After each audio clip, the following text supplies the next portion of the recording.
नमस्कार दोस्तों, मेरे कायदेभान इस लीगल चैनल पर आपका स्वागत है।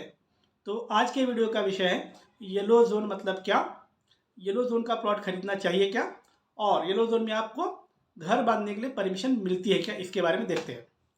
तो सबसे पहले ये जोनिंग क्या होती है, येलो जोन जो डालते हैं वो क्या होती है। तो जो एमएनसी होता है, कारपोरेशन या फिर कोई स्थानिक संस्था है या फिर प्राधिकरण जैसे एमएमआरडीए, पीएमआरडीए, इस तरह के जो प्राधिकरण हैं, इनके पास टाउन प्लानिंग या प्लानिंग और डेवलपमेंट की अथॉरिटी है, इनके पास वही काम है। तो ये क्या करते हैं, जैसे पुणे कारपोरेशन है, बॉम्बे कारपोरेशन है, इनकी जब बाउंड्रीज बढ़ती है तो नई ज़मीन इनकी बाउंड्रीज में आती है। तो ये नई ज़मीन का क्या इस्तेमाल करना है, इसके लिए जोनिंग किया जाता है। ये कौन करता है, उनका प्लानिंग डिपार्टमेंट करता है। फिर जोनिंग करते समय क्या करते हैं, कुछ ज़मीन स्कूल के लिए रिजर्व करते हैं, कुछ ज़मीन प्लेग्राउंड के लिए रिजर्व करते हैं, कुछ ज़मीन हॉस्पिटल के लिए करते हैं, कुछ ज़मीन रेसिडेंशियल जोन के लिए करते हैं, और कुछ ज़मीन इंडस्ट्रियल पर्पज़, कमर्शियल पर्पज़ के लिए करते हैं। ये जोनिंग करते समय जो ज़मीन रेसिडेंशियल पर्पज़ के लिए रिजर्व की, वह उस ज़मीन को, उस बेल्ट को येलो कलर देते हैं। इसलिए डेवलपमेंट प्लान में अगर आप देखोगे, जहाँ जहाँ येलो डॉट ये कलर दिखेगा, वो सारा जो एरिया है प्लानिंग अथॉरिटी ने डेवलपमेंट प्लान में रेसिडेंशियल पर्पज़ के लिए रिजर्व किया है, ऐसा उसका मतलब है।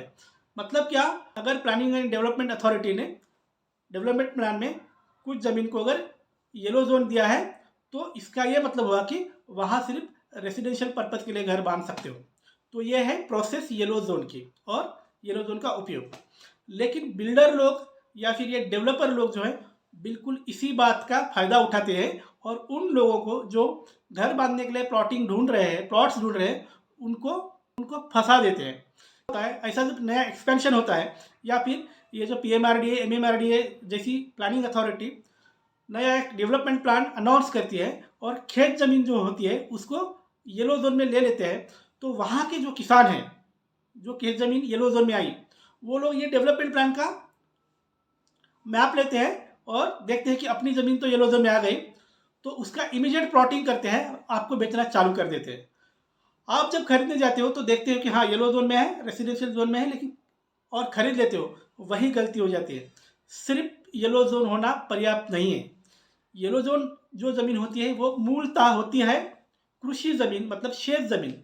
तो शेष ज़मीन जब येलो बेल्ट में ली जाती है, तो रेवेन्यू डिपार्टमेंट के जो भी ड्यूज़ है वो भर के, ट्रेजरी से चलान भर के लेना पड़ता है, और वो चलान ले जाके ये डेवलपमेंट अथॉरिटी के पास आपका जो येलो जोन में आया हुआ प्लॉट है, ज़मीन है, खेती है, उसको प्लॉटिंग करके या फिर रेखांकन करके वो अप्रूवल लेना पड़ता है। मतलब दो चीज़ें होनी बहुत ज़रूरी होती है, ये प्रोसीजरल चीज़ें हैं। एक, आपने रेवेन्यू के ड्यूज़ क्लियर करके ट्रेजरी में चलान भर के वो चलान लाना है। दूसरा, आपको रेखांकन करके प्लॉटिंग का वो अप्रूव कराना है डेवलपमेंट अथॉरिटी से। ये दो चीज़ें अगर उस बिल्डर के पास, उस डेवलपर के पास है, तो ही आपने वो प्लॉट खरीदना है। लेकिन ऐसा होता है क्या, बिल्कुल नहीं होता है। जैसे ही येलो जोन डिक्लेयर हुआ, ये लोग खुद ही प्लॉट गिरा देते हैं, उसका एक खुद ही मैप बना लेते हैं। वो मैप अप्रूवल वगैरह लिया नहीं होता है, ऐसे ही होता है। उसमें आपने प्लॉट का नंबर देते हैं, 1 2 3 4 5 6 50 प्लॉट देते हैं, आप उसमें से प्लॉट उठा के खरीद लेते हो। उसमें दो गलतियां हो जाती है। एक, भले ही येलो जोन है लेकिन प्लॉटिंग अप्रूव नहीं है, तो आपके आपका प्लॉट उस 7/12 में एग्जैक्टली कहाँ है, इसका कोई भी कानूनन कागज आपके पास नहीं होता। आपके आपके नाम का सेल डीड जरूर होता है।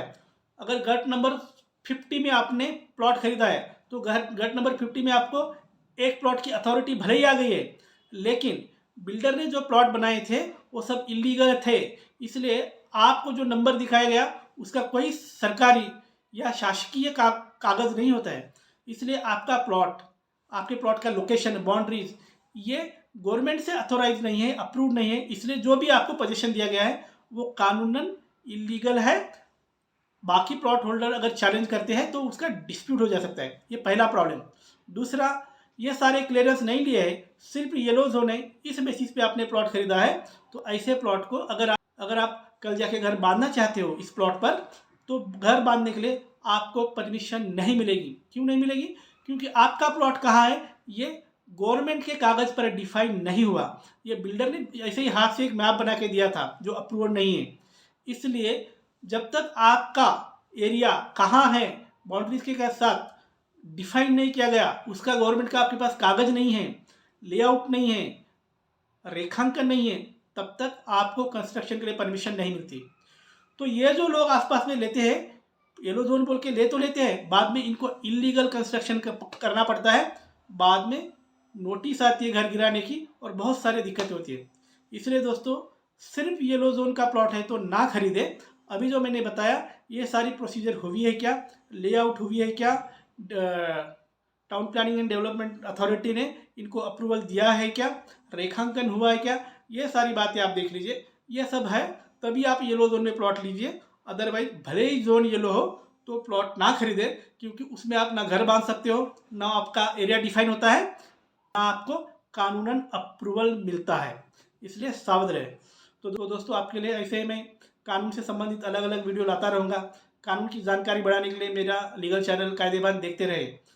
और हाँ, जिन्हें मुझे संपर्क करना है उनके लिए मेरा नंबर दिया है, आप संपर्क कर सकते हो। लेकिन संपर्क का मतलब फ़ोन करना नहीं है, बिल्कुल भी फ़ोन करना नहीं है। अगर फ़ोन करोगे तो डांट पड़ेगी, बिल्कुल फ़ोन नहीं करना है। व्हाट्सएप में मैसेज डालिए, अपॉइंटमेंट बोल के लिखिए और डैश दे के आगे लिखिए आपको क्या काम है, हम आपको कॉल बैक करेंगे और आपको जो भी कानूनी सलाह चाहिए वो देंगे। बाय।